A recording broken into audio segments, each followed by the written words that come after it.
Bonjour, chers internautes. Moi, c'est M. Madougou, le PDG de Africa Poulet Goliath.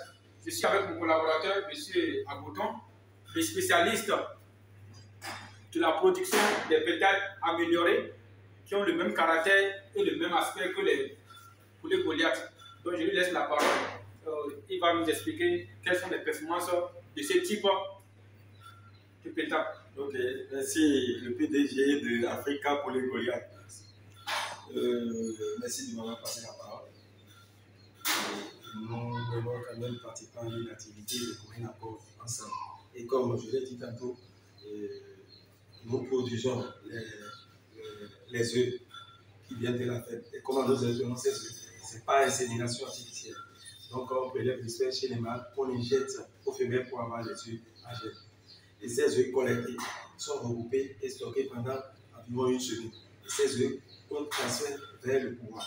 Présentement, nous sommes au niveau du pouvoir. Et qu'est-ce que nous faisons? Quand les œufs viennent, nous les étalons dans des casiers. Que vous voyez là, les œufs, on étale dans les casiers, on les laisse se reposer pendant 5 à 6 heures avant de les mettre dans l'incubateur. Ici, nous avons en face de nous un grand incubateur de capacité 14 000 œufs. C'est une machine vraiment de high performance. C'est une machine importée de l'Italie. Tout est automatique. La désinfection, le boutonnement ne touche à rien. C'est un peu vraiment post-antique. Et c'est avec cette machine que nous incubons les œufs.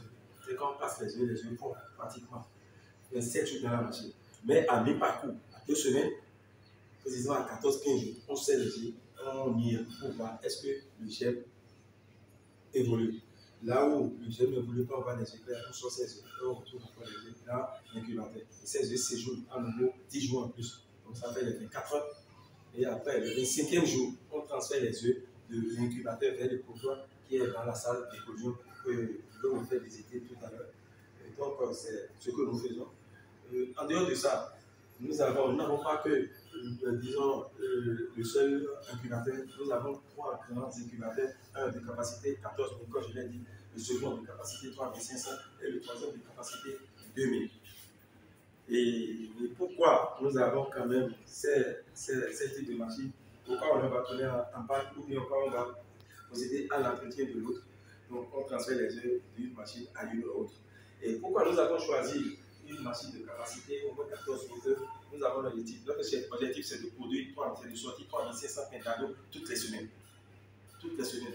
Et par rapport à ça, comme le cycle de la quintale, 28 jours.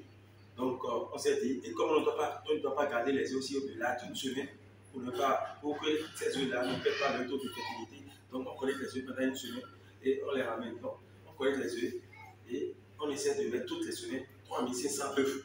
Donc, à la fin de la 4e semaine, donc, nous avons la machine qui est remplie. Mais la 5e semaine, qu'est-ce que nous faisons? Les œufs qui sont les premiers œufs qu'on a passés la première semaine, il faut les transférer de l'incubateur vers les couloirs. Donc, on a aussi une place qui est libre. Donc, la 5e semaine, on ramène encore les œufs. Donc, on fait un truc de manière cyclique.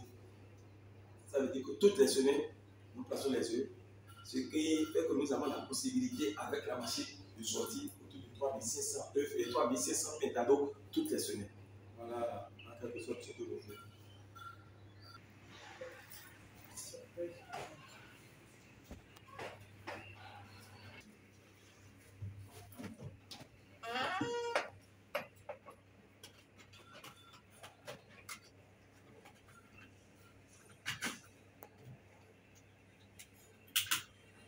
Ici, nous sommes dans la salle de mirage où les œufs qui ont déjà fait 2 semaines dans l'incubateur, on sort.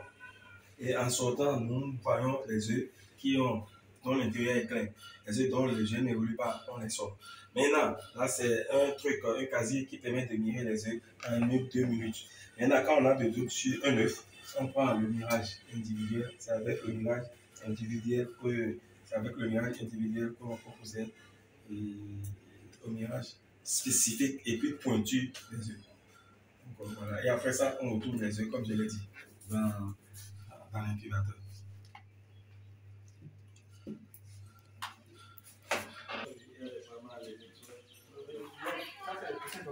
C'est le poussin de et c'est quelqu'un qui vient un truc de. Ils ont à peine 5 jours. D'éclosion. Bon, ici, nous sommes dans la salle d'éclosion où nous disposons de deux éclosions. Une de capacité 4000 œufs et une autre de capacité 1500. Donc, ça dépend du nombre de. Quand on voit que le nombre de à transférer, à éclore n'est pas beaucoup, on utilise la petite machine. Mais quand le nombre important, on passe à la grande machine. Qu'est-ce que nous faisons? Comme je l'ai dit, les œufs quittent la salle d'incubation le 25e jour. On les transfère dans les posoirs automatiquement. Mais avant de les transférer, il y a des casiers sur lesquels on déplace les œufs, quitte les casiers d'incubateur ou les casiers déposoirs. Donc, c'est des casiers qui sont là et qui ont libre choix. Les œufs sont disposés afin qu'il n'y a pas de problème, ils respirent correctement. Ils respirent correctement. Et donc, vous allez peut-être déjà se poser la question, mais pourquoi l'autre on a un truc de 14 000 et ici on a un truc de 4 000? Je l'ai expliqué, et je l'ai même déjà expliqué. Je l'ai dit que notre objectif c'est de sortir 3500 pétalos toutes les semaines. Et comme de manière cyclique, toutes les semaines nous sortons 3500 pétalos, donc c'est la raison pour laquelle nous avons choisi aussi un incubateur dont la capacité ne peut pas dépasser 4000 œufs. Ce qui fait que toutes les semaines, quand on fait les 3500, ils viennent ici ce jour seulement pendant 3-4 jours. Donc, après l'éclosion, les sort maintenant et on désinfecte et on la prête pour la semaine suivante. Donc, ce qui fait que c'est vraiment un truc tout le monde. Donc, quand les pétalos viennent ici ce jour pendant 4 jours, et quand ils sortent le 4e jour, ça fait le 4e jour d'éclosion ou le 28e jour d'incubation. Donc, on sort les pétalos. C'est des animaux qui sont en pleine forme. Maintenant, ça dépend. Si le client qui veut prendre les pétalos veut qu'on éjointe, éjointer, c'est que pour qu'on empêche les animaux de s'envoler. Il y a un système, on le fait le premier, on le fait à l'éclosion en même temps. Il y a une partie de l'aile qu'on coupe là pour empêcher l'animal de s'envoler. Donc, c'est ça qu'on appelle l'éjointage. Donc, c'est sur demande du client que nous procédons à l'éjointage. Mais si le client ne veut pas qu'on l'éjointe, bon, on lui livre ces animaux. À la livraison, donc, on joint le plan de prophylaxie et le plan de rationnement à la livraison. Ce qui fait que si l'animal, si l'éleveur ou bien le client suit correctement les deux plans qu'on lui remet, en 2 mois, il sort des animaux déjà consommables, mangeables. Voilà, ce qui fait qu'on n'a pas tellement de difficultés. Ce qui fait aussi que quand le client vient, donc il est quand même satisfait des résultats. Et s'il vient vers nous, il ne sera pas déçu. Voilà. Okay.